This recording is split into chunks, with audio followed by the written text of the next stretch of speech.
అల్లము, టమోటా, ఎర్రగడ్డలు, తెల్లగడ్డలు అన్నీ వేసుకొని పేస్ట్ చేసుకోండి. ఇంత పసుపు వేసుకోండి. మళ్ళా ఉప్పు, ఇంత ఉప్పు వేసుకోవాలంట. ఏమైపోద్దా అంత ఉప్పు తగిలితే వంటికి. ఇంకా ఇంతేనా? ఇట్లైనా చేయాలి. బాగా కలబెట్టు. పసుపు ఉప్పు కలవద్దా?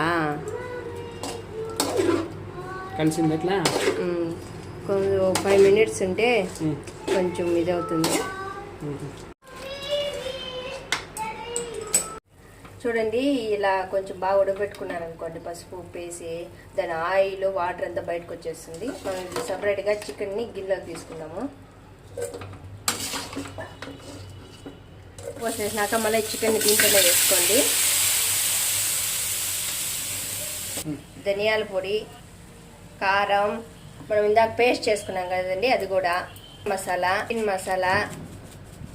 పొడి ఉందండి. ఈ చికెను కొద్దిగా పోసుకుని వాటర్ చాలు, కొంచెం వాటర్ పోసుకోండి. వేసేయండి. పచ్చిమిరపకాయలు, కరివేపాకు, టమాటాలు వేసేయండి.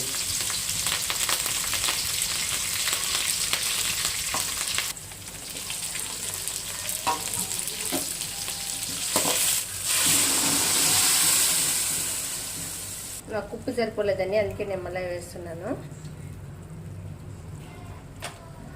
ఉప్పు తక్కువ తిండి.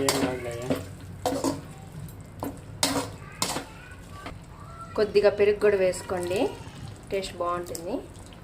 ఒక చోటకి ఎంత తిప్పేస్తుంది.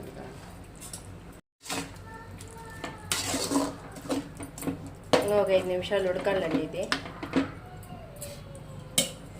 బాగా చిక్కగా రావాలి, పలుసుగా వద్దు.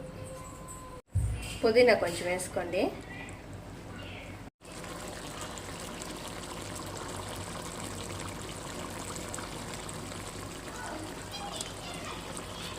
పుదీనా వేసుకొని దించేయండి.